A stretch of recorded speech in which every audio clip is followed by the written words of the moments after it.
Hi, my name is Molly Gill and I'm a Business and Human Resources Management student from Leeds Beckett University. Within this blog I'm going to be talking about marketing orientations, marketing myths, and I will also reflect on the lessons I have learnt while studying the subject of marketing. There are many different definitions of marketing. However, I personally believe the American Marketing Association provides the most accurate definition. They state that marketing is the activity, set of institutions and processes for creating, communicating, delivering and exchanging offerings that have value for customers, clients, partners and society at large. The ultimate aim of marketing is to place the customer at the centre of all decision-making processes within the organisation. Everybody within an organisation is responsible for marketing. This is to ensure that the company can make a good first and lasting impression on the customer. This will help the company achieve high sales volumes and also will help to increase profits. Within my vlog, I'm going to be talking about the 4 different traditional marketing orientations. I'm going to provide examples of each company that embraces a different orientation. The first 3 orientations I'm going to discuss are all internally focused. The first orientation I'm going to be discussing is production orientation. Bain et al. Would suggest that companies which use this type of approach will adapt a cost leadership strategy. This ultimately means that companies who use this orientation will aim to become market leaders. They will do this by achieving large economies of scale and offering customers very low prices. Firms who use this orientation, such as fast food chain McDonald's, aim to make large profits, and the way they do this is by targeting large markets. Companies like this have very little customer focus, and therefore they will spend a limited amount on customer market research. I believe that production orientation can be linked to the work of motivational theorist Taylor. Taylor's scientific approach to management theory would suggest that employees should get paid according to their output. Therefore, this highlights that companies who use payment methods such as piece rate pay are solely focused on profits, and this is why they adopt a production orientation. The second internally focused orientation I'm going to be talking about is sales orientation. Firms who adapt this type of orientation simply aim to sell what they produce. These types of companies will not have a strong customer focus. Their sole aim is to just take market share from competitors.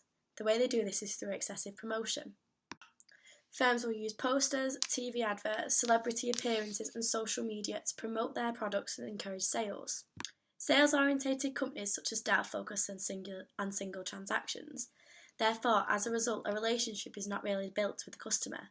This will affect customer loyalty and will also affect repeat sales. The third orientation is product orientation.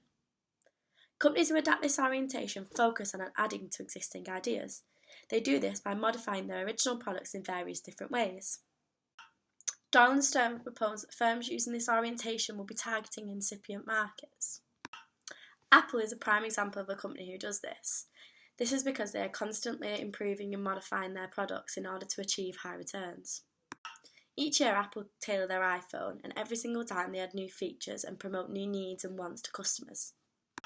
They do this in hope for sales and also to gain a first mover advantage within the smartphone industry. The final orientation I'm going to investigate is externally focused. This orientation is called market orientation.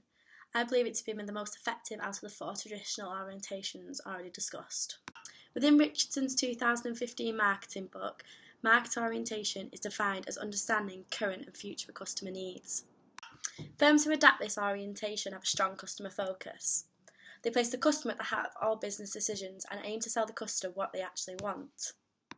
These type of companies rely heavily on market research in order to innovate and then become market leaders.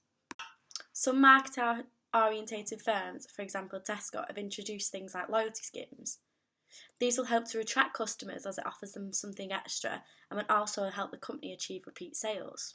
Due to a significant rise in customer empowerment, it is now increasingly important to make sure the customer is always 100% satisfied. Therefore, this highlights the importance of having a strong market-orientated firm, as it will help attract new customers through social media and also word-of-mouth promotion. Due to a rise of digitalisation, customer reviews can now be accessed quickly by anyone. This can be very beneficial or very negative for firms. If a customer promotes that they are very satisfied and happy with the performance of a certain company, this will help to attract new customers and will help increase the company's customer base.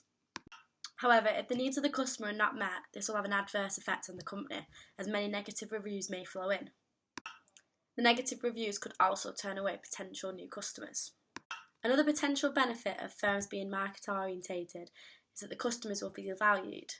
This can have a positive effect on sales and therefore can be very beneficial for companies. This could eventually lead into an increase in market share.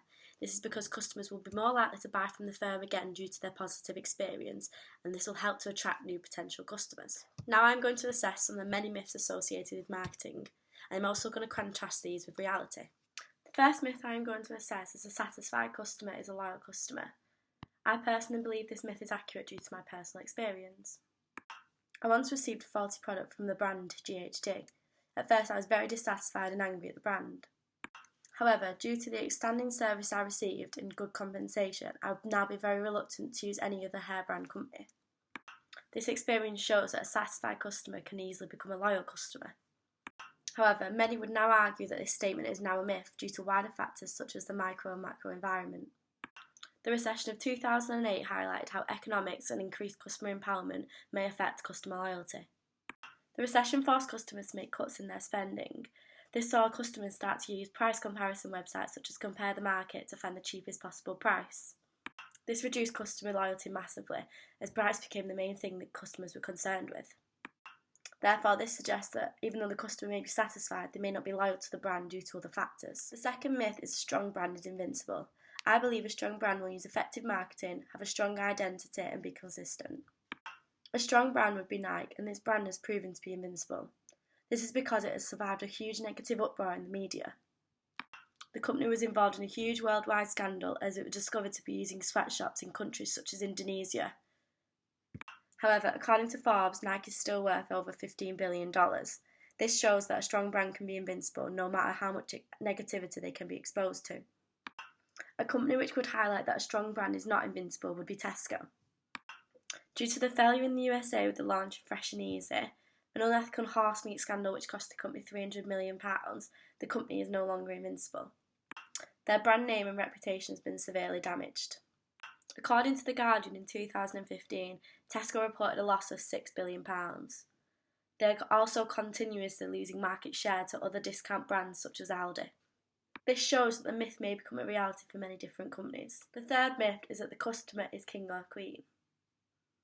I believe that this statement is applied throughout many organisations. This is in order to achieve repeat sales. Harry Selfridge, the creator of the world-known brand Selfridges, once stated that the customer is always right. This famous statement is now echoed within many organisations. This is in an attempt to create a good relationship with customers. This type of approach has been supported by Richardson et al., as within their marketing book they state that customers must drive all business decisions. As customers change, their needs, wants and beliefs also change. If organisations don't adapt to this, they will start losing customers to their competitors. In order for companies to generate high sales volumes and maximise profits, they must first please the customer. Therefore, it is crucial to treat the customer like king or queen. However, in reality, many problems may arise from following this statement. My previous experience within hospitality has taught me that following this statement strictly can cause employees some frustration. Whilst at work, there have been numerous times I've had to simply agree with the customer even though they are wrong. This is because within my workplace there are strict rules to always agree with the customer. Some might find this type of approach very frustrating, and therefore they could feel demotivated as a consequence.